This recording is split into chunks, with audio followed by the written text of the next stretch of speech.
할렐루야. 오늘도 이렇게 말씀과 함께하는 수요 예배로 주님 앞에 나아가는 모든 성도님들에게 하나님의 크신 은혜가 함께 하시기를 소망합니다. 오늘 느헤미야 11장 25절부터 36절까지 말씀 통해서 함께 은혜를 나누도록 하겠습니다. 제가 성경 말씀 봉독하겠습니다. 마을과 들로 말하면 유다 자손의 일부는 기럇 야르바와 그 주변 동네들과 디본과 그 주변 동네들과 여갑스엘과 그 마을들에 거주하며 또 예수아와 몰라다와 벳벨렉과 하살수알과 브엘세바와 그 주변 동네들에 거주하며 또 시글락과 무고나와 그 주변 동네들에 거주하며 또 에느림몬과 소라와 야르뭇에 거주하며 또 사노아와 아둘람과 그 마을들과 라기스와 그 들판과 아세가와 그 주변 동네들에 살았으니 그들은 브엘세바에서부터 흰놈의 골짜기까지 장막을 쳤으며 또 베냐민 자손은 게바에서부터 믹마스와 아야와 베델과 그 주변 동네들에 거주하며 아나돗과 놉과 아나냐와 하솔과 라마와 기타임과 하딘과 스보임과 느발랏과 로드와 오노와 장인들의 골짜기에 거주하였으며 유다에 있던 레위 사람의 일부는 베냐민과 합하였느니라. 아멘. 네, 오늘 이렇게 수요 예배 온라인이지만 함께 참여하시는 모든 성도님들에게 하나님의 큰 은혜와 축복이 함께 하시기를 소망합니다. 이 느헤미야와 이 남유다 백성들은 그토록 염원하던 이 예루살렘 성벽 재건 공사를 완성하고 나서 이제 에스라의 인도 아래에 그 영적인 힘과 잃어버렸었던 믿음과 말씀을 회복하게 되었습니다. 그 이후에 이제 이 이스라엘 백성들이 예루살렘에 남게 된 사람들, 그리고 제비 뽑힌 사람들과 자원해서 남게 된 사람들을 제외한 그 나머지 사람들은요, 이 예루살렘 이 주변 지역에 거주할 수 있도록 배정을 받게 됩니다. 오늘 본문 말씀을 보시면 이 유다 자손들과 베냐민 자손들이 새롭게 배정받은 작은 성읍들의 이름이 있습니다. 여러분, 이 느헤미야 말씀을 보면 그렇게 길지 않은 성경입니다. 그런데 그럼에도 불구하고 계속해서 사람들의 이름, 또 이런 성읍들의 이름을 기록하고 있는 곳에 적지 않게 이 지면들을 할애를 하고 있습니다. 3장을 보면 성벽 재건에 헌신했던 사람들의 이름을 기록하고 있고요. 또 7장을 보면 1차 기원 때 돌아왔던 지도자들의 이름하고 성도들의 수가 기록이 되어 있습니다. 또 10장 말씀에 보면 하나님의 언약을 준수하기로 맹세하고 인봉한 사람들의 명단이 기록이 되어 있고요. 11장 말씀을 보면 예루살렘에 거하게 된 사람들의 이름이 그렇게 기록이 되고 있습니다. 그리고 오늘 본문 속에서도 이제 유다 자손과 베냐민 자손들이 새롭게 거하게 될 그 성읍들의 이름들을 기록을 하고 있는데, 여러분, 우리가 성경을 보다 보면 아는 성읍들이 많이 있지요. 갈릴리라든지 베냐민이라든지 이런 성읍들이 있는데 그 성읍 이외에 사실상 우리가 기억조차 하지 못할, 그리고 또 읽기도 힘든 그런 이름들이 기록이 되어 있습니다. 그래서 25절부터 30절 말씀에는 유다 자손들이 배정받은 성읍들에 기록되어 있고요. 이들은 주로 이 헤브론과 브엘세바를 중심으로 하는 이 예루살렘 남서쪽에 있는 성읍들을 배정받게 되고요. 또 31절에서 35절 말씀을 보면 베냐민 자손들이 나오는데 그들이 배정받은 성읍들은 베델과 라마를 중심으로 하는 예루살렘 이 북동쪽에 있는 성읍들을 그렇게 배정을 받게 됩니다.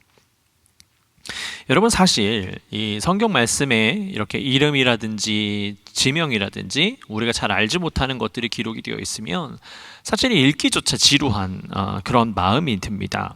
그런데 왜 하나님은 이 말씀을 이렇게 기록하게 하셨고, 또 우리가 믿음의 후대로서 이러한 것들을 읽도록 하셨을까요? 과연 그 성경이 우리에게 주는 메시지가 무엇인지 우리를 한번 생각해 봐야 될 것 같습니다. 그것은 다름이 아니라 하나님께서는요, 어떻게 보면 하찮게 보이고 기억조차 하지 못하는 이런 성읍들까지도 일일이 또 세밀하게 기억을 하고 계시는 분이라는 겁니다. 하나님께서 성읍조차도 그렇게 기억을 하시는데, 여러분, 하물며 이 땅을 살아가는 정말 우리 모두를, 사람들을 하나님께서는 다 기억하고 계시지 않겠습니까? 하나님께서는 성경에 기록되지 못한 무명의 성도들까지도 자세하고 또 세밀하게 모두 다 기억하는 분이시라는 것을 우리가 믿고 또 기억해야 될 것 같습니다. 하나님께서는 이와 같이 작은 것을 통해서 아주 큰 일을 이루시는 분이시기 때문입니다. 그래서 오늘 본문 말씀은 이 유다 자손과 베냐민 자손들이 거하게 될 예루살렘 이외의 이 작은 성읍들에 대해서 기록함으로써 하나님께서 귀하게 쓰실 작은 것에 대해서, 그 작은 것을 위대하게 사용하시는 것에 대해서 우리가 깨닫는 귀하고 복된 시간이 되어야 될 것입니다. 여러분, 우리가 작은 것조차도 소중하게 여겨야 하는 이유는 하나님께서는 작은 사람을, 낮고 천한 사람을 위대한 사람으로 변화시키셔서 사용하시기 때문입니다. 하나님은 아무리 작고 연약한 사람이라고 할지라도 그 사람을 들어 쓰셔서 하나님의 영광스러운 사역을 감당하는 위대한 사람으로 사용하는 그런 분이셨습니다. 여러분, 이 느헤미야와 함께 예루살렘 성벽을 재건했던 사람들은요, 어떤 능력이 있다든지 재물이 있다든지 이러한 사람들이 아니었습니다. 그냥 정말 지극히 평범한 사람들이었습니다. 아니, 어떻게 보면 평범한 것조차도 사치로 여겨지는 그런 존재들이었습니다. 왜냐하면 여러분, 이들은 바벨론 포로로 끌려간 사람들이었습니다. 그래서 그곳에서 비참한 노예의 삶을 살아가던 사람들이었지요. 그 노예의 자손이 바로 느헤미야 말씀 가운데 나타나는 이들입니다. 그러니 평범한 것조차도 사치로 여겨지는, 평범치도 못한 그러한 존재들이었겠지요.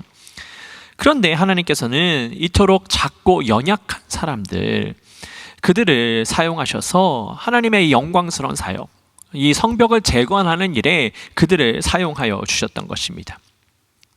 그래서 여러분, 또 구약 말씀에 보면 하나님께서 이 미디안의 압제 속에서 이스라엘을 구원하시기 위해서 기드온을 부르셨는데요, 성경 말씀을 보면 기드온이 하나님의 부르심 가운데 이렇게 대답합니다. 오 주여, 내가 무엇으로 이스라엘을 구원하리이까? 보소서, 나의 집은 므낫세 중에 극히 약하고 나는 내 아버지 집에서 가장 작은 자니이다 라고 기록을 하고 있습니다.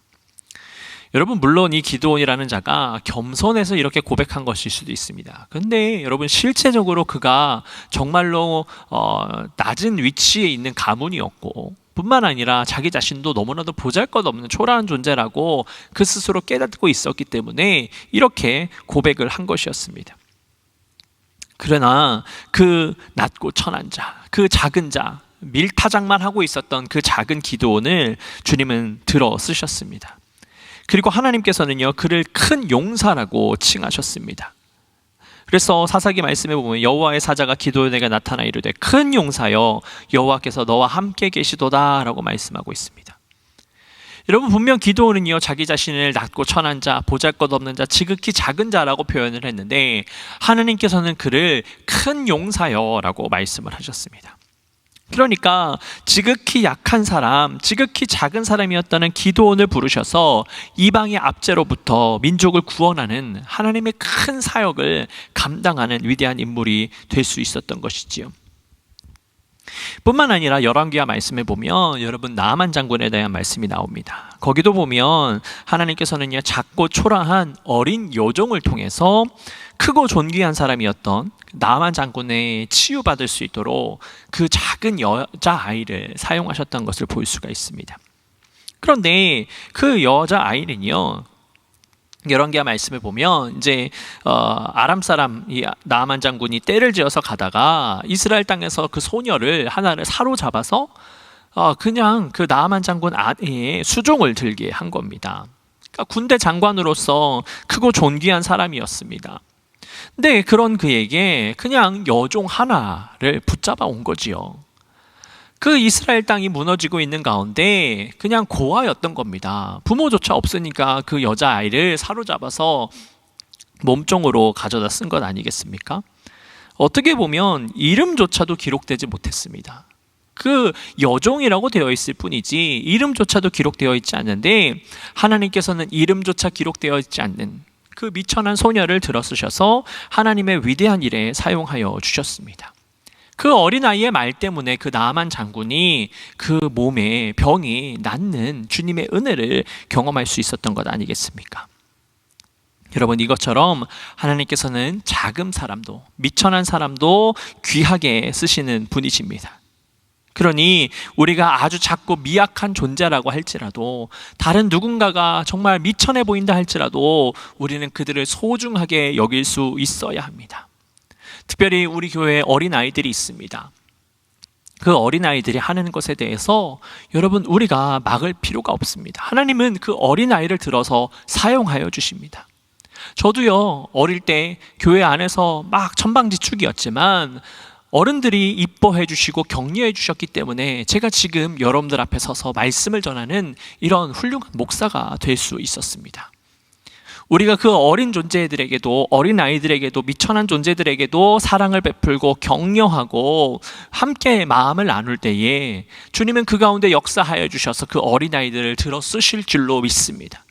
그래서 이 땅 가운데 하나님의 역사를 이루는 복된 주님의 자녀들이 될 수 있도록 인도하실 줄로 믿습니다. 여러분, 그들을 섬기는 데에, 그들을 더욱더 높이는 데에 우리가 함께 마음을 나눌 수 있었으면 좋겠습니다. 또 여러분, 우리가 이 작은 것을 소중하게 여겨야 하는 이유는요, 하나님께서는 이 작은 헌신도 위대한 헌신으로 사용하시기 때문입니다. 하나님은 아무리 작은 사람의 헌신이라고 할지라도 그 작은 헌신을 그냥 보잘것없다고 내팽겨치시는 게 아니라 그 헌신을 위대하게 사용하여 주시는 것을 기억해야 됩니다. 오늘 본문을 보면 여러분, 이 느헤미야와 함께 이스라엘의 예루살렘의 성벽을 재건했었던 이 사람들, 여러분 정말 미천한 사람들이었습니다.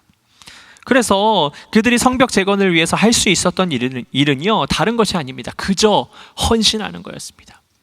그저 몸으로 열심히 일을 하는 것이었습니다. 뭐 거대한 일을 하려고 했었던 것이 아닙니다. 지금처럼 어떤 공사를 하려면 큰 기계들을 빌려서 많이 해야 되는데, 그들은요 정말 손수 움직였습니다. 손수 움직여서 하나 둘씩 해나갔었던 것을 여러분 기억하실 겁니다. 그러나 하나님께서는 그 작고 미미한 손길들을 통해서 성벽 재건을 마무리하게 하셨습니다. 여러분, 계속 말씀을 드렸지만 그 성벽 재건이 얼마 만에 완성이 됐습니까? 무려 52일 만에 완성이 됐습니다. 100여 년 동안 무너져 있었던 그 성벽 재건을 하나님은 그 미천한 자들의 손길을 통해서, 그 작은 헌신을 통해서 하나님께서는 기적을 일으켜 세우셨던 것입니다. 정말 역사적인 일을 해냈던 것이지요. 그렇게 작고 보잘것없어 보이는 헌신이지만 하나님은 그들의 헌신을 보잘것없게 여기지 않으셨습니다. 또 신약 성경을 보면 여러분, 오병이어의 사건을 잘 아실 겁니다. 예수님께서 수많은 사람들이 모여 있는데 그들에게 먹을 것을 줘야 되는 그런 시간이 되었습니다. 그래서 사실 제자들은 그들을 돌려보내자라고 이야기했습니다. 저녁을 먹고 다시 모일 수 있도록 하자라고 이야기했지만 주님은 그곳 가운데 작고 보잘것없는 한 어린아이의 도시락을 들어 쓰셨습니다. 여러분, 그 어린아이의 도시락은요, 그 어린아이만을 위한 것이었습니다. 한 어른이 먹어도 배가 차지 않는 그런 것이었지만 예수님께서는 그 어린아이의 정성을 받으셨고요, 하나님의 축복으로 드리셨고 또 그것을 나눌 수 있도록 하셨습니다. 그랬더니 그 어린아이가 드렸던 떡 5개와 물고기 2마리는요 장정만 5,000명이 먹어도 12광주리가 남는 그 은혜를 얻을 수 있었던 것입니다.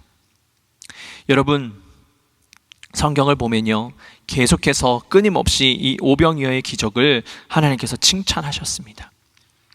아무리 작고 보잘것없는 헌신이라고 할지라도 하나님은 그것을 그냥 버려두시는 것이 아니라 그것을 사용하셔서 큰 기적을 이루시는 분이시라는 것입니다. 그러니 우리가 작은 헌신을 할 수 있어야 됩니다.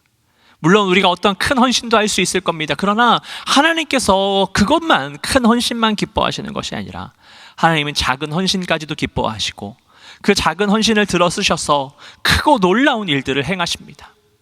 그러니 우리는 주님 앞으로 나아가야 되는 겁니다. 사람의 생각으로 봤을 때, 사람의 눈으로 보았을 때는 정말 보잘것없을 겁니다. 어떻게 보면 사람들은 그것을 보고 비웃을지도 모릅니다. 그러나 그 비웃음이 하나님께서는 그들을 부끄럽게 만드실 겁니다. 그 작고 연약한 것들을 들어 쓰셔서 하나님의 은혜와 하나님의 축복으로 사용하여 주신다라는 겁니다. 그러므로 우리는 이 작은 헌신이라도 그것을 위대하게 쓰시는 하나님 앞에 우리의 것들을 내어놓으면서 헌신하면서 살아가야 될 줄로 믿습니다. 왜냐하면 하나님이 하시기 때문입니다. 우리는 그저 하나님 말씀에 순종해서 하나님 앞에 나아가고 하나님께서 그것을 이루실 수 있도록 우리의 것들을 내어드리면 되는 것입니다. 그러면 하나님께서 아름답고 선하게 다 이루어 주실 겁니다. 우리가 순종할 때, 우리가 헌신할 때에 주님께서 우리 안에 그 진정한 헌신의 기쁨과 진정한 섬김의 감사를 우리에게 누릴 수 있도록 인도해 주실 줄로 믿습니다. 여러분, 오늘 본문 말씀에 어떻게 보면 그냥 지나칠 수도 있는 그런 내용입니다. 정말 이름조차도 어려운 그러한 성읍들이지만 이 성읍들을 통하여서 우리가 깨달을 수 있었던 이 작고 연약한 것들도 주님께서 사랑하시고 또 그들의 헌신을 통해서 하나님은 그 위대한 헌신으로 변화시키셨다라는 것을 우리가 기억하면서 우리가 정말로 온전하게 주님 앞에 충성할 수 있는, 작은 것에 더욱더 충성하며 작은 것에 더욱더 헌신하며 나아가는 우리의 복된 삶이 되기를 소망합니다. 그래서 이 교회 안에서 하나님께서 임재하시고 하나님께서 일하시는 것을 우리 모두가 날마다 함께 경험했으면 좋겠습니다. 하나님의 말씀을 이루면서 하나님의 뜻을 이루면서 그렇게 함께 나아갔으면 좋겠습니다. 그것은 우리가 순종할 때 가능합니다. 네, 우리 교회 성도님들 연세도 많으시고 우리가 할 수 있는 것 적을 수 있습니다. 그러나 하나님은요, 그 적은 일을 통해서 역사하여 주십니다. 주님은 여러분들을 부르고 계십니다. 주님은 여러분들과 함께 하고 싶어 하십니다. 그러니 우리가 보잘것없어 보인다 할지라도, 세상의 눈이 그렇다 할지라도 주님은 여러분들을 사랑하시며 주님은 여러분들을 축복하시며 주님은 여러분들을 위대하게 쓰실 준비가 되어 있으시니 우리 모두 함께 주님 앞에 헌신함으로, 주님 앞에 충성함으로 주님 앞에 귀하게 쓰임받는 큰 일꾼들이 되시는 여러분들의 복된 삶이 되시기를 예수 그리스도의 이름으로 축복합니다. 함께 기도하겠습니다. 사랑의 아버지 하나님, 감사를 드립니다. 주님께서 우리를 붙잡아 주시고 인도해 주셔서 온라인이지만 함께 예배하며 주님 앞에 나아가게 하시니 감사를 드립니다. 주님, 온전하신 예수 그리스도 가운데, 온전하신 하나님 가운데 나아가기를 원합니다. 그래서 아버지, 우리에게 부어주신 그 작은 일이라 할지라도 우리가 헌신하게 하시고 우리가 충성하게 하여 주셔서 하나님의 말씀을 이루며 하나님의 뜻을 이루며 이 땅 가운데 온전히 주님과 교통하는 주의 백성들이 될 수 있도록 인도하여 주시옵소서. 그래서 작은 것을 들어쓰시는 그 주님의 은혜를 경험하게 하시고 주님께서 분명히 우리를 사랑하여 주시고 우리의 헌신을 기뻐하신다는 것을 기억하면서 주님 앞에 한 걸음 더 나아가는 우리 모두가 될 수 있도록 주님 축복하시고 인도하여 주시옵소서. 주님께서 우리의 삶 가운데에 날마다 함께 하실 것을 믿사오며 사랑이 많으신 예수 그리스도의 이름으로 감사하며 기도드렸습니다. 아멘. 하늘에 계신 우리 아버지여, 이름이 거룩히 여김을 받으시오며 나라의 임하옵시며 뜻이 하늘에서 이룬 것 같이 땅에서도 이루어지이다. 오늘날 우리에게 일용할 양식을 주옵시고 우리가 우리에게 죄진 자를 사하여 준 것 같이 우리의 죄를 사하여 주옵시고 우리를 시험에 들게 하지 마옵시고 다만 악에서 구하옵소서. 대개 나라와 권세와 영광이 아버지께 영원히 있사옵나이다. 아멘.